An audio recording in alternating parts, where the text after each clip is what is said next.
बोलिए श्री सद्गुरु महाराज जी की जय। सच्चे दरबार की जय। उमापति महादेव की जय। सनातन धर्म की जय। प्रिय भगवत प्रेमियों, हमेशा की तरह आज भी आपके लिए सत्संग विचारों को लेकर के हम उपस्थित हैं। प्रभु की बड़ी विशेष कृपा है कि आपके लिए नियमित प्रभु सत्संग विचारों को प्रदान करते हैं और हम भी सौभाग्यशाली हैं कि प्रभु ने हमें माध्यम बना करके सत्संग विचारों का प्रचार प्रसार करने का सुंदर अवसर हमें अपने जीवन में प्राप्त हुआ। भाइयों बहनों, ये सत्संग विचारों की श्रृंखला अनावरत चलती रहे, इसका प्रयास हम निरंतर करते हैं और इसके लिए हमेशा प्रयासरत रहते हैं। लेकिन आप लोगों से भी आग्रह है कि आप लोग जो लोग इन वीडियो को देखते हैं पूरा सुने सत्संग विचारों को और चैनल को जरूर सब्सक्राइब करें ताकि आपको हर सत्संग विचारों को सुनने का सुंदर अवसर प्राप्त हो।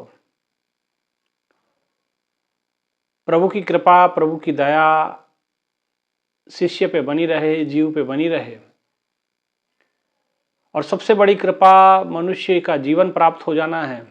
करुणा कर देत नर देहि, हे तिस बिन देत स्नेहि।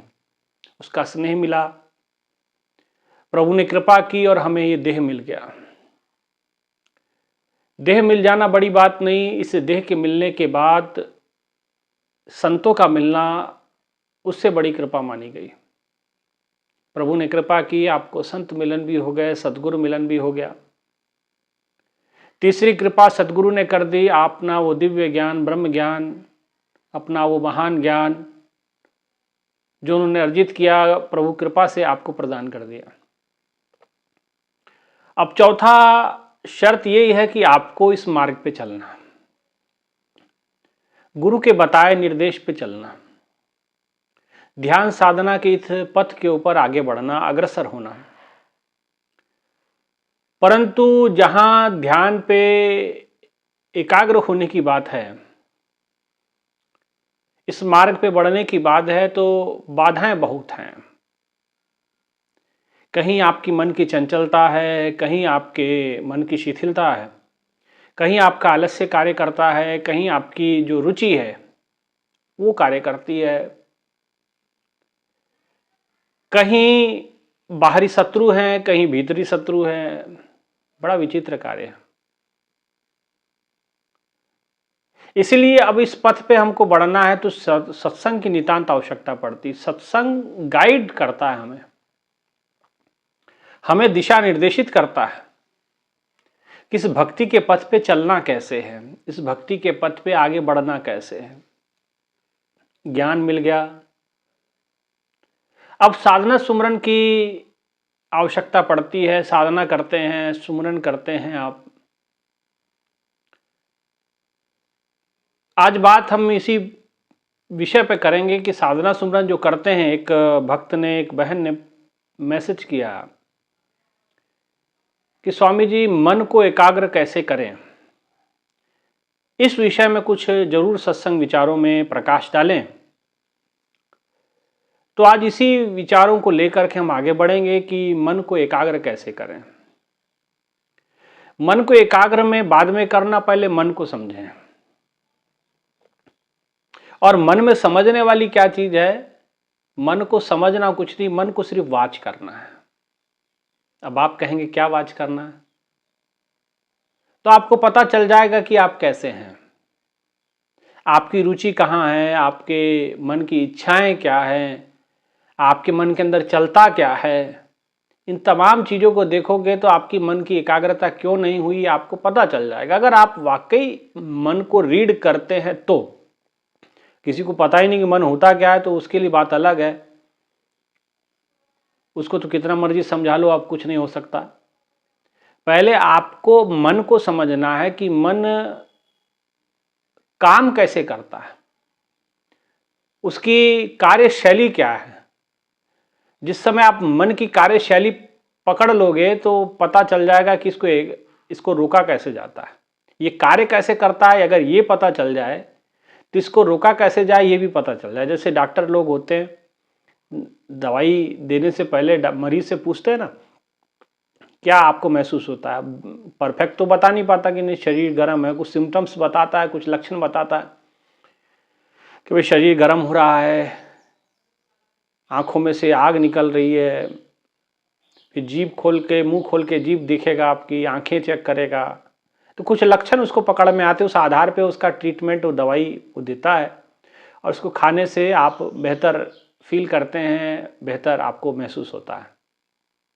ऐसे ही पहले अब आपको समझना है कि मन कार्य कैसे करता है। आप मन कार्य कैसे करता है इसको समझने के लिए आपको अपने भीतर, अपने आंतरिक विचारों को समझना पड़ेगा कि कैसे विचार, आप जब एकाग्रता में, एकांत में बैठते हैं तो विचार आते कैसे हैं, आपकी रुचि कहाँ है, आपके मन में विचार कैसे चलते हैं। किसी ने बड़ा सुंदर कहा कि mind is the bundle of thought. किसी विचारक ने ये विचार दिए हैं, अब कोई सहमत हो सकता, कोई नहीं हो सकता, लेकिन उसने अपना विचार दिया है। तो mind is the bundle of thought, ये मन कुछ है नहीं, लेकिन नाच सारी दुनिया को नचाता है और ये विचारों का समूह है। मन क्या है?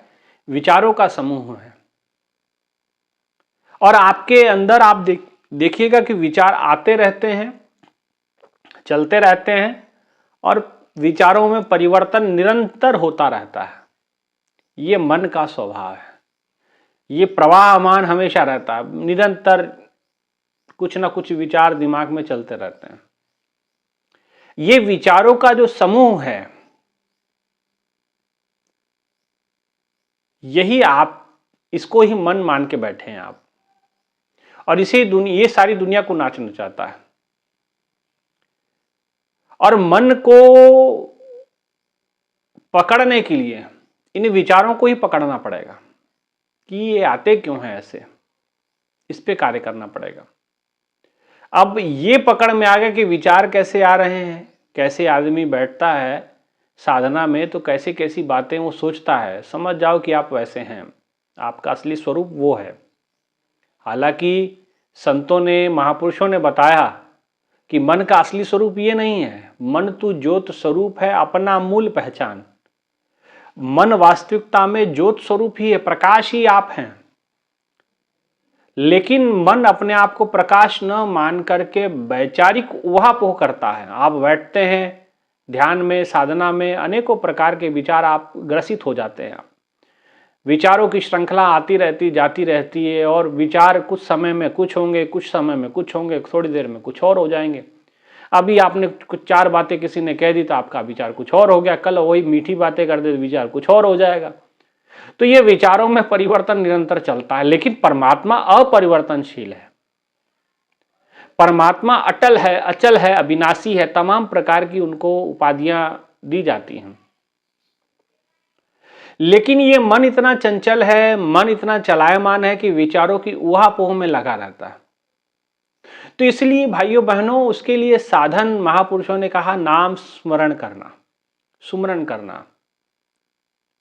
भाइयों बहनों, जब गुरु ज्ञान दीक्षा देता है, गुरु की कृपा से वो ज्ञान प्रकट होता है, नाम प्रकट होता है। नाम के ऊपर मैंने बहुत डिटेल में कई बार कई सत्संग विचारों में चर्चा की है कि नाम कोई रटा नहीं जाता। कई लोग नाम रटते हैं, राम राम, श्याम श्याम, कृष्ण कृष्ण, और भी तमाम प्रकार के नाम, ओम भगवते वासुदेवा। ठीक है, बाहरी तौर पे कोई उसका साइड इफेक्ट नहीं है, कोई गलत बात नहीं है, नाम जपना चाहिए, भगवान का नाम है, रटना चाहिए, उससे पुण्य बनेगा। लेकिन एक बात और कही गई कि राम राम सब कोई कहे, ठग ठाकुर और चोर, जिस नाम से मुक्ति मिले वो नाम कोई और। माने जिस नाम से वाकई हमारा पार उतारा होना है, जिस नाम से हमारा वाकई बेड़ा पार होना है, वो नाम कोई और है। ये नाम तो अब ज्यादातर यही होता है कि भगवान जब धरती पे आए, संत जब धरती पे आए, तो उनके जो नाम रखे गए, प्रभु श्री राम आए, नाम रख दिया गया राम, कन्हैया जी आए, नाम रख दिया गया कृष्ण, परशुराम जी आए, नाम जो उनके पड़ गए वही नाम हम लोग रटते रह गए।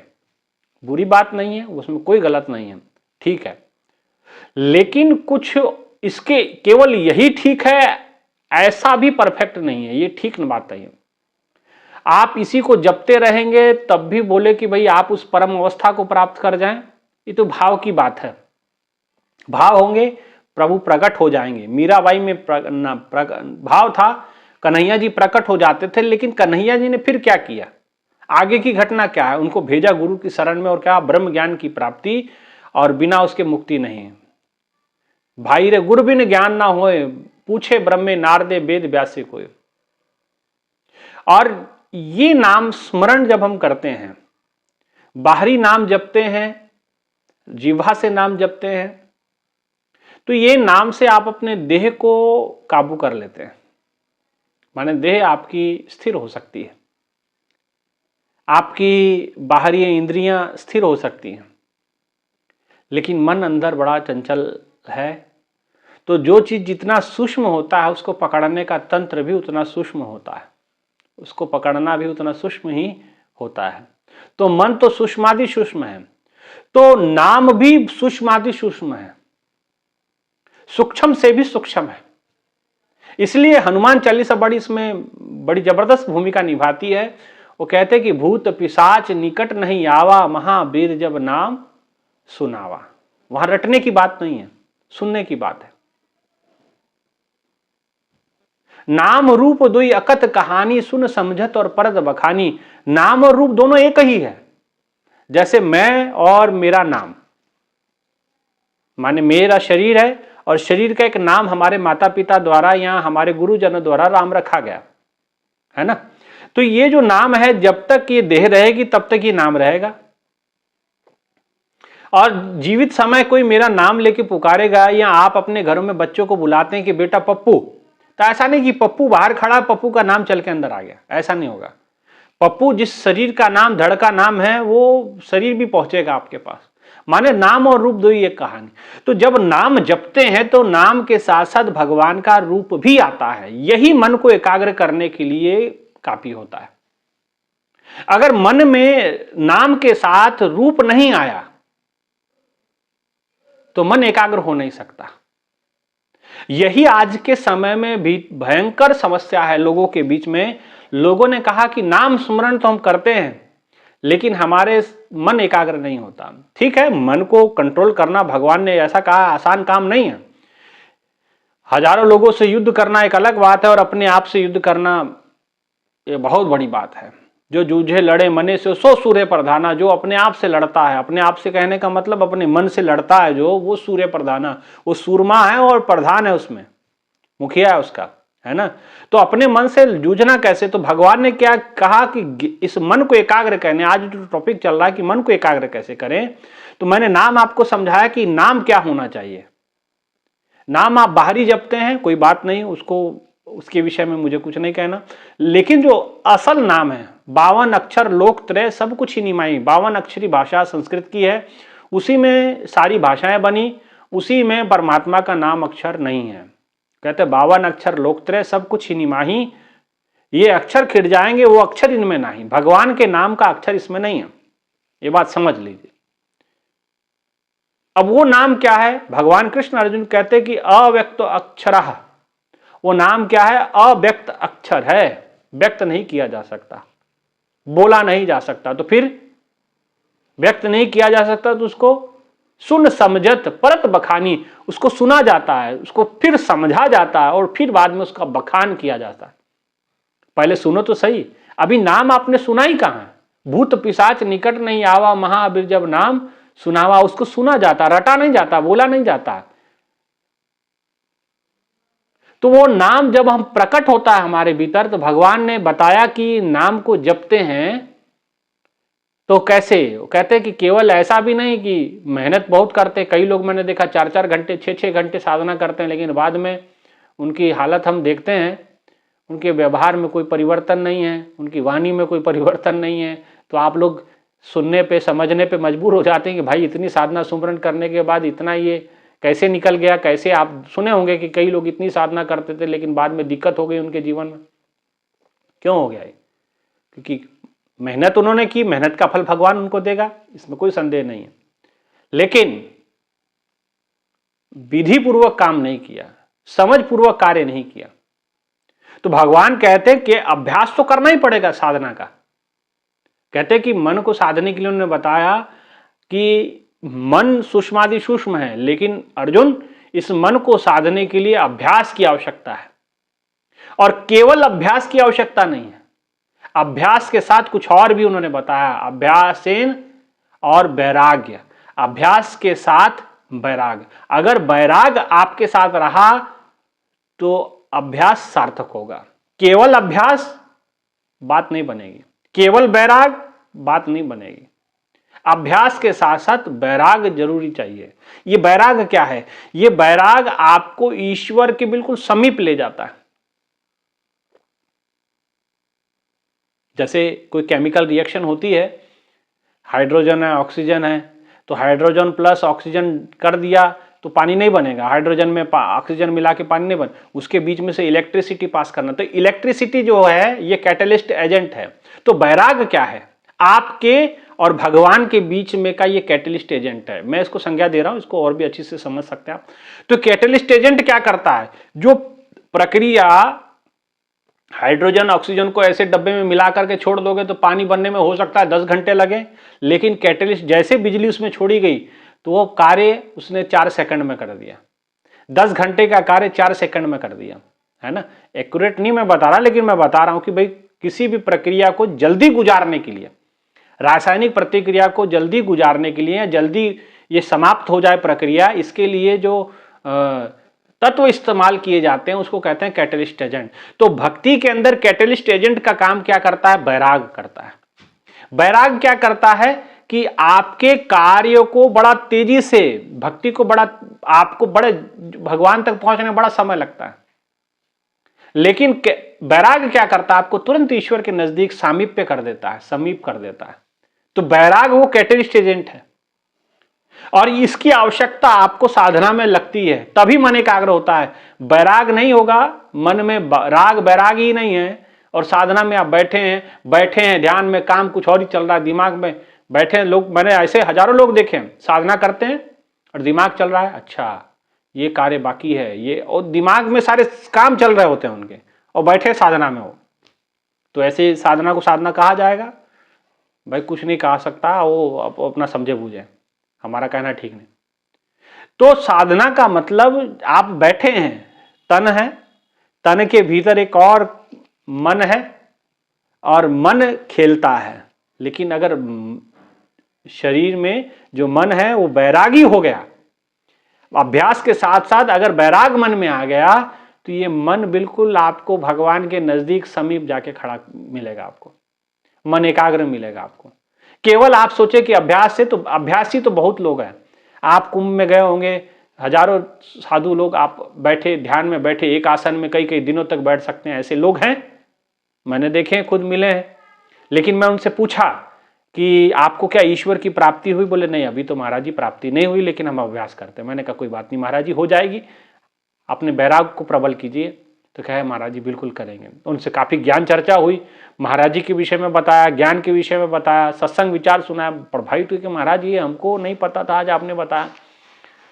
तो मैंने कहा, और कई लोगों को मैंने ज्ञान भी दिया वहाँ, और दीक्षा भी दी, और हजारों साधुओं, कई साधुओं ने वहाँ ज्ञान को प्राप्त किया। वो साधना सुमन कह रहे हैं, हम जाएंगे अपनी कुटिया में, बैठेंगे, धुनी रमा के साधना करेंगे, है ना। अब उनको, अब कह रहे कि अब हमको टारगेट मिल गया, अब तो हम आंखें बंद करके, आंखें ऐसे ही बैठे हुए थे, लेकिन अब हमको कुछ दिखने लग गया, तो अब हम बैठेंगे आराम से, खूब देर तक बैठने का अभ्यास तो है ना। तो अब वैराग के साथ बैठेंगे, अब ईश्वर का सामीप्य उनको प्राप्त होगा, मन एकाग्र हो जाएगा, है ना। तो मन को एकाग्र करने का तरीका यही है कि जो मन की गति है, मन का कार्य करने का जो तरीका है, उसको पकड़े। मन आपकी जो सबसे बड़ी कमजोरी है, मन उसके साथ कार्य करता है, उसको अपने साथ ले लेता है, ये बात समझ लेना। अगर आप देखिए, आपकी कोई कमजोरी किसी को पता चल जाए कि आदमी यहां पे कमजोर है, तो उस कमजोर पक्ष पे आगे वाला घात करता है कि नहीं करता? अच्छा ये फलाने, अब आपकी कोई प्राइवेट बात है, कोई ऐसी बात है जो किसी को नहीं पता, लेकिन एक आदमी को पता, तो आप उससे हमेशा दब के रहते हैं, है ना, कि नहीं इसको बहुत सारी बातें हैं, हमारे जिस संस्थान में हम रहते थे वहाँ यही था। बहुत सारे लोगों की बहुत सारी बातें ऊपर बड़े वाले लोगों को पता थी, वो हमेशा नीचे वाले दब के रहते थे उनसे। ऐसा अभी भी है। तो जिनकी बातें, अगर आपकी कोई ऐसी बातें लोगों को पता चले, ऐसे व्यक्ति को पता हो, तो आपको दबा के रखेगा, आप उसके नीचे हमेशा दब के रहेंगे। ये खासियत होती है। तो मन जो है आपकी अच्छी बुरी सब जानता है, वो तो बाहर है ही नहीं, तो एक बाहर की बात है। लेकिन मन अंदर बैठा हुआ आपकी अच्छाई भी जानता है और आपकी बुराई भी जानता है, आपकी वीक पॉइंट भी जानता है। वो वीक पॉइंट पे जहां आपके, वहीं पे वो पैर दबाता है, वहीं पे वो पैर रखता है, उसी को लेके काम करता है, उसको अपना संगी बना लेता है और घुमाते रहता है आपको। आपकी कमजोरी क्रोध है, मैं टर्म ऐसा यूज करूंगा कि आपको बुरा ना लगे। अब क्रोध में कुछ भी हो सकता है, किसी के प्रति भी हो सकता है, लेकिन मैं इसको क्रोध ही लूंगा। आपकी कमजोरी क्रोध है, आपकी कमजोरी लोभ हो सकती है, आपकी कमजोरी मोह हो सकता है, आपकी कमजोरी ममता हो सकती है, आपकी कमजोरी आपकी काम वासना हो सकती है। तो कोई भी 5 विकार कहे गए, 5 विकार के फिर डिफरेंशिएशन करोगे, वर्गीकरण करोगे तो हजारों प्रकार के उसके और भी विषय विकार निकलेंगे, लेकिन 5 विकार मुख्य कहे गए, उसी के आगे पीढ़ी बनी हुई है। तो आप जिसमें सबसे ज्यादा कमजोर हैं, मन उसको अपने साथ ले लेता है और आपको ना चाहता। आप बैठे साधना में, कुछ और चल रहा है। जिसमें आप कमजोर हैं सबसे, और जिसमें आप कमजोर का मतलब जो आपके लिए भक्ति में दिक्कत पैदा करे, ऐसा विषय, और आपको जो प्रिय हो, ऐसी चीज वो सिलेक्ट करता है और उससे आपको नाचना चाहता है। और आप उसी में बैठे ध्यान में और 2 घंटे निकल गए, आपको लगता है कि ध्यान 2 घंटे साधना कर ली मैंने, वो तो घूमते कहीं और ही रहे, मन तो कहीं और ही चलता रहा, परमात्मा के नजदीक तो पहुंचा नहीं आप, मन तो कहीं और ही चलता रहा, है ना। तो मन को इन चीजों से हटाना पड़ेगा, वहां बैराग को लाना पड़ेगा। और बैराग आएगा कैसे? सत्संग सुनोगे अधिक से अधिक, प्रभु की कथा को सुनोगे अधिक से अधिक। बहुकाल करिए सत्संगा तब ही होए संशय के भंगा। जो भगवान विष्णु के वाहन है गरुड़, उनके मन में संशय हो गया कि भगवान कैसे हो सकते, तो उसका संशय निवारण करने के लिए नागफास से भगवान को काटा गरुड़ जी ने। और गरुड़ जी ऐसे हैं जिनके वेदों के मंत्र चलते हैं जब वो उड़ते हैं, तो ऐसा गरुड़ भगवान के साथ रहने वाला जो भगवान पे शंकित हो गया, भगवान पे शंका करने लग गया। तो ऐसा व्यक्ति जब शंका कर जाए तो उनको भगवान ने पास भेजा गया, नारद जी ने काकभूषणी जी के पास भेजा शिव जी ने, और कहा, और काकभूषणी जी ने कहा जब बहुत समय तक सत्संग करोगे तभी आपके संशय का भंग, माने जो ये शंका बदली है, ये शंका श्रद्धा में बदल जाएगी। तो शंका श्रद्धा में बदले तब तक सत्संग सुनना पड़ेगा। तो आपका भी मन अब बैरागी बने तब तक आपको निरंतर सत्संग की खुराक आवश्यकता है। और बैराग बन गया तो बैरागी बना रहे, इसके लिए भी आपको निरंतर सत्संग आपको सुनते रहना पड़ेगा। ये सत्संग, इसीलिए गुरु जी ने कहा कि सत्संग जरूरी है। तो गरुड़ जी ने सत्संग सुना और तब तक बहुकाल करिए सत्संगा तब ही होए संशय का भंगा, माने संशय भंग हो गया। अब संशय की जगह श्रद्धा उपज गई। जिस भगवान की वो सेवा करता है, आज उनके प्रति शंका आ गया मन में, अब ये शंका दोबारा श्रद्धा में बदले, बैराग में बदले, इसके लिए उनको दोबारा सत्संग सुनना पड़ा बहुत समय तक। तो ऐसे ही भाइयों बहनों आपको भी सत्संग सुनना पड़ेगा, और सत्संग सुनोगे तो मन बैराग बनेगा। मन में बैराग बनेगा तो मन एकाग्र भी हो जाएगा। केवल अभ्यास से मन नहीं एकाग्र होता। तो मन को एकाग्र कैसे करना है? मन को एकाग्र कैसे करना है? तो मन को अधिक से अधिक सत्संग विचारों को सुनना है। चिंतन में पहले देखिएगा, जब आप सुमरन साधना करते हैं तो आप देखिएगा कि कैसे विचार आते हैं। जैसे साधना में बैठे, अगर गलत विचार आने लगे तुरंत उसको रोक लगाइए। ये नहीं कि उन विचारों में बहते चले गए, नहीं, रोकना है। रोक करके तुरंत अपने सुमरन की गति को तेज कर देना है। और सुमरन की गति को तेज कर देना है। सुमरन एक ऐसा डंडा है, गुरु जी हमारे हमेशा ये सत्संग सुनाया करते थे कि एक व्यक्ति के पास एक जिन था, और वो जिन को कहते थे कि जिन ने कहा कि, उसने कहा कि मुझे ऐसा कुछ संतों से उसने आशीर्वाद लिया कि मेरे पास बहुत काम है। एक व्यक्ति ने कहा बहुत काम है, मेरे काम बड़े पेंडिंग रहते, तो मुझे कोई ऐसा जिन दो जो मेरे सारे काम कर दे। तो संतों ने कहा ठीक है दे देते हैं, लेकिन ध्यान रख उसको खाली नहीं छोड़ना, खाली छोड़ोगे तो तुमको खा जाएगा वो। बोले अच्छा। बोले मेरे पास तो काम ही बहुत है, मैं तो दिन रात उसको काम पे लगा के रखूंगा। तो साधु ने कहा ठीक है भाई ले लो जिन, दे दिया। अब जब काम शुरू हुआ वो जिन तो आओ फटाफट काम सारे कर दिया, सारे काम हो गए खत्म सेठ जी के। अब वो आदमी को पास काम ना सूझे, बोले बस जिन ने कहा काम बताओ, काम बताओ। बोले काम तो खत्म हो गए, खत्म हो गए तो हम तुमको खत्म करेंगे। अब जैसे उसके ऊपर झपटा मारा जिन ने, जिन अब सोचा भैया सेठ जी ने आदमी ने कि सोचा कि भाई ये जिन तो हमको खा जाएगा, इसको काम नहीं बताया तो। और फिर साधु के पास भागा, बोले महाराज जी बताओ ये तो हम ही को खाने लग गया। महाराज जी कहे खाएगा ये तो, मैंने तो आपको कहा था कि इसको खाली नहीं छोड़ना, इसको काम पे लगा के रखना। बोले क्या काम पे लगा के रखें, अब काम सारा खत्म हो गया। बोले खत्म हो गया तो अभी तो तेरे को खाने दौड़ रहा है। तो बोले अब इसको जब काम ही मेरे पास नहीं तो मैं क्या बताऊं इसको। तो संत ने कहा अब तो मेरी शरण में आया तो मैं तुझे टेक्निक बताता हूं, इसको एक काम करो, इसको कहो कि अपने आंगन में एक 20-25 फीट ऊंचा बांस गाड़ ले। तो बोले उससे क्या होगा। बोले बता रहा हूं टेक्निक को समझ। संत ने कहा सेठ जी से कि अपने आंगन में ले जा, लेकर के इसको जिनको कहे एक 20-25 फीट का बांस अपने आंगन में गाड़ ले, और गाड़ ले जब तक तुम्हारे पास काम रहा इससे काम करवाया। जब ये पूछे कि बताओ अब क्या करना है, जब आपके पास काम हुआ तो काम बताया, काम नहीं रहा तो इसको बोलना कि भैया ये डंडे पे बांस पे ऊपर चढ़ नीचे उतर, ऊपर चढ़ नीचे उतर, ऊपर चढ़ नीचे उतर। तो कहते किससे क्या होगा। बोले यही करो, ये इसी से सही हो जाएगा बिल्कुल। तो कहते हैं कि सेठ जी ने वही किया, जिनको कहा कि भैया 20-25 फीट का बांस लाओ, आंगन में गाड़ो, गाड़ दिया उसने। और सेठ जी के पास जितने काम थे कर दिए। तो उसने पूछा कि अब क्या करें। बोले ऊपर चढ़ नीचे उतर, तो ये काम है आपका। वो 7-8 दिन तक ऊपर नीचे चढ़ा। वो जिन ने हाथ जोड़े सेठ जी के आगे, बोले महाराज जी मेरे को कोई और काम बताओ, मैं कुछ नहीं करता, मैं यहाँ पड़ा रहूंगा, आप ये ऊपर नीचे वाला काम नहीं होगा मेरे से, ये मैं थक गया इसको कर करके। ये कहानी किसी और चीज की, ये जिन क्या है, ये मन है। और डंडा क्या है, ये सुमरन का डंडा है, ये सुमरन का बांस है। इसको मन रूपी आंगन में लगा लो,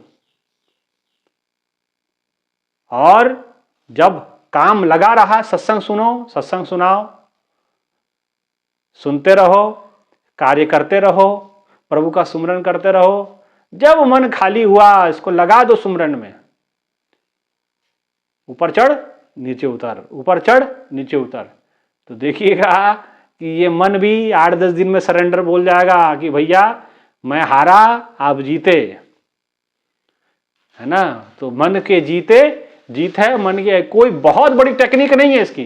कई लोग कहते हैं ऐसे मेडिटेशन करो तो ऐसे करो तो वैसे करो। अष्टावक्र जी 8 जगह से टेढ़े थे, हैं। कई कहते उल्टे लेट जाओ तो कहीं सीधे लेट जाओ, तो कहीं कोई कहते ऐसे पोस्चर करना चाहिए, तो कोई ऐसे पोस्चर करना चाहिए, तो कोई ऐसे पोस्चर करना चाहिए, ऐसे कमर ऐठ के चल बैठना चाहिए, कोई कहते सीधे होके बैठना चाहिए, कमर की रीढ़ की हड्डी सीधी होनी। अरे भाई ये सब करने से नहीं होगा, मन तो सूक्ष्म है, ठीक है, शरीर का अपना होता है हिसाब किताब, लेकिन इन सब का भी उतना रोल नहीं है जितना वो डंडा जो मैं बताया ना सुमरन वाला। और दूसरी एक और बात मैं बता दूं, जिसको मन एकाग्र करना है, चलते फिरते सुमरन का अभ्यास करें। जो चलते फिरते, महाराज जी स्वयं हमको ये बात बताए थे। महाराज जी कहते कि जो चलते फिरते सुमरन, जैसे कोई काम नहीं कर रहे हैं हमेशा सुमरन करते रहें, है ना। ज्ञान के समय में बताया जाता है कि चलते फिरते सुमरन करना है। तो जो चलते फिरते सुमरन करता है, जब कोई काम रहा काम किया, जब काम नहीं है तो सुमरन करते रहे, है ना। भले आंखें खुली हैं सुमरन करते रहें, सुमरन करते रहें। और जो हर समय सुमरन करते रहता है उसकी मन की एकाग्रता जल्दी बनती है बनस्पत जो केवल साधना में सुमरन करते हैं, है ना। तो इसलिए चलते फिरते सुमरन करते रहें तो ये मन जल्दी एकाग्र होता है साधना में। और मैंने आपको बता दिया कि अपने मन के अंदर ये गुरु ने जो ज्ञान की किली गाड़ी है, बांस गाड़ा है, इस पे इस मन को दौड़ाओ ऊपर नीचे, श्वासों में खींचो इसको ऊपर नीचे, और प्रभु का नाम स्मरण करो, तब ये मन एकाग्र होगा, है ना। मन एकाग्र ऐसे नहीं होता, मोबाइल में ज्ञान देने से नहीं होगा। आजकल तो सब फेसबुक व्हाट्सएप पे लगे हुए हैं, उनको लगता है कि व्हाट्सएप से ज्ञान दे दो सब कुछ, यूट्यूब पे सब मेडिटेशन समझा दो। अब मैं कल वीडियो देख रहा था उसमें बता रहे कि सिद्धि प्राप्त करो आधा घंटा, ये सुनने के बाद कुछ थी वीडियो में कुछ ये फलानी सिद्धि, अरे महाराज ये सब उल्लुओं का बाजार सब इकट्ठा हो गया, ऐसा नहीं होने वाला, ऐसा करने वाले बथेरे हैं, उनको कितनी किसी की सिद्धि हो गई होगी वो तो उसी को समझे बूझे, है ना, ऐसा कुछ होने वाला नहीं। हाँ, लेकिन मैं जो बता रहा हूँ वो बिल्कुल मेरा अनुभव है, निज अनुभव है, और गुरु महाराज जी के मार्गदर्शन में मैंने चीज़ें सीखी, है ना। तो ये मन को ये सुमरन में लगाओ और ऊपर नीचे चढ़ाओ, उतारो इसको, ये तभी एकाग्र होगा, अन्यथा होने वाला नहीं। इसलिए मन को एकाग्र करने का यही एकमात्र तरीका है और दूसरा कोई तरीका नहीं। सत्संग सुनाओ इसको खूब, प्रभु की कथा सुनाओ, और प्रभु की कथा सुना करके जब ये खाली हो जाए काम इससे करवाओ, काम जब हो जाए चलते फिरते सुमरन में इसको चढ़ाओ, ऊपर नीचे सुमरन, इसमें सांसों में जो चल रहा है उसको करें, फिर देखिए मन बड़ी जल्दी एकाग्र होगा। ठीक है ना।